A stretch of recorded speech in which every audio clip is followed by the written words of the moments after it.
I'm in Mallorca, I am at New Box, and I want to explain to you a little bit about the low back. So some of the joints that we've looked at are relatively simple. For example, the hip. Arguably it's a very simple joint. We have the socket, we have the ball, whereas with other aspects of our body, like in the wrist or even the shoulder, kind of the shoulder complex, so you look at it in whole, become a bit more complex. And the back is one of those aspects, the low back. Particularly when we talk about low back, we're often talking about the lumbar spine, which basically means it doesn't have anything attached. We've got a thoracic spine, which has our ribs attached. We have our sacrum, which often tends to become one bone in later life. And our low back, these lumbar spine, they tend to be quite thick vertebrae. And those vertebrae each have multiple joints within them. And they also have a disc between, they have various muscles and ligaments, making it into this huge structure. Our low back therefore needs to work with a lot of different directions. We need to be able to flex, we need to be able to rotate, we need to be able to side bend. And it's important that not only that we have range of motion in each of those directions, but all of those range of motions are pain-free. So what we're going to be looking at today is some exercises we can help to encourage that range of motion. And if you're experiencing a little bit of pain, that can really help to aim to relieve that. So a movement that's often talked about in low back is flexion. There was a period of time, and maybe not so much more now as we've become more educated as a society, where people were really nervous about flexion. However, flexion is such an important movement for the low back. We use it all the time without thinking, reaching into a car, picking up shopping, whatever it may be. And it's really important that our body's comfortable going into that flex position. And I think CrossFit's done a great job for getting people comfortable in those different ranges. One exercise that's been around for a long time is called the Jefferson curl. I'm going to do this weighted. I just picked up a dumbbell. Honestly, this can be done with anything, a barbell, a plate, whatever it may be, or it can be done unloaded. And really what this exercise is about is encouraging flexion through the spine. So I'm going to start at my chin, and I go down all the way through, down through the thoracic spine. And I'm starting to flex and really encourage my legs being straight. Start to sit into the hips. I come down to the floor. Some of you may be feeling the hamstrings more, the hips more, but really I'm just trying to open up that low back. And then as I come back up, same thing. I'm really now going through that extension, or coming from it, flexion into extension, as I come back up. So the Jefferson curl, it's been around for years, and it's such a nice exercise just to encourage that flexion of the low back and start to get you comfortable also being loaded in that way. The one movement that actually we've not spoken about, and it's often not spoken about a lot in the world of movement, is something called traction. And a lot of people do this instinctively, in the sense their low back feels a bit tight, they'll go and hang on to something. We even have inversion tables or various things. But this traction, in essence, if we look at my finger, as I start to pull the joint, we get this separation. The joint's kind of opening up and stretching in a slightly different way.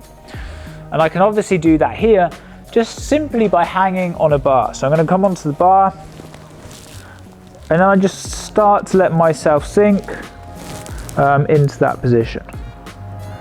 And you can start to guide it in different parts of the body. I can let my shoulders sink more. I can try to relax my low back. I can start to add some movement side to side. And just generally loading the system, but in this traction way. And it's something that can be really nice to kind of offload the low back. So again, it's an exercise that's not often talked about, but actually is a really nice offloading mechanism that everyone can use. So within the world of CrossFit, which I'm sure many of you guys watching this video within the world of CrossFit, one of the movements that we don't tend to have a lot of is rotation. But the low back, for a lot of joints of the body, it's a really important motion to be developing as well. So I'm going to use a target, a wall. I've also got a wall ball, conveniently named. I'm gonna grab the wall ball and I'm gonna set up probably like around about a step, just under 1 meter away. I'm gonna take the wall ball and this kind of acts as my target. One thing you can do, this is maybe a bit too much information, but anyway, you can turn the feet in this internally rotated position. That actually helps to lock the hips, meaning they're not as flexible, and that will direct a bit more of the motion to the low back. If I leave my hips open, I can get a lot of motion in the hip and it doesn't go to the low back. So it's just a slight bit of advice if you really want to target the low back, but feet face in, that internal rotation of the hips, and then I'm going to reach and touch the wall. And what you might see, like here for example, on this right side, I struggle a bit more. My left side I'm coming around quite easily.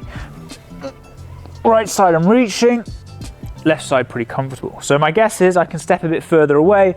That left side I can get. Actually, on my right side, I've got some work to do. So I'm gonna come back, and this one I can just nice and play around with. I might put a time on the clock, I might go for like a minute, I might do 20-30 repetitions each side. But that rotation, not necessarily for the sport of CrossFit, but just for general health, is really important that you guys are making sure you have that in your routine. Now for this next exercise, I'm not gonna lie, if you do it, you might start to get some funny looks, but it will be worth it for your low back. So, side bending.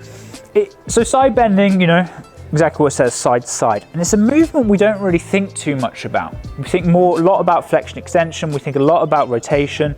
For those who do any kind of ball sports, rotation is so crucial. But the side bending is actually a motion we use a lot when running, or it's a controlled motion. And it's something that I want to add in so you guys can do. And there's a really simple way of doing it. I'm going to use the rig here, because what I have available. And all I'm going to do is reach out to the side and push through the hip. And what you can see here is that low back starting to form a bit of a C curve as I go through.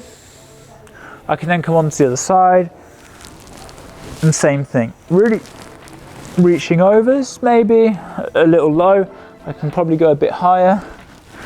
My feet are on line and I'm just going to reach over to the side, and you can see you kind of sometimes want to avoid this motion with a little bit of rotation, but I really want to encourage just the side-to-side motion each time. This is a very low impact movement, so again, you can hit 20 to 30 repetitions, keep it quite dynamic. We're going to use the GHD, Glute Ham Developer. And it's a piece of equipment that you see in CrossFit gyms all over the place.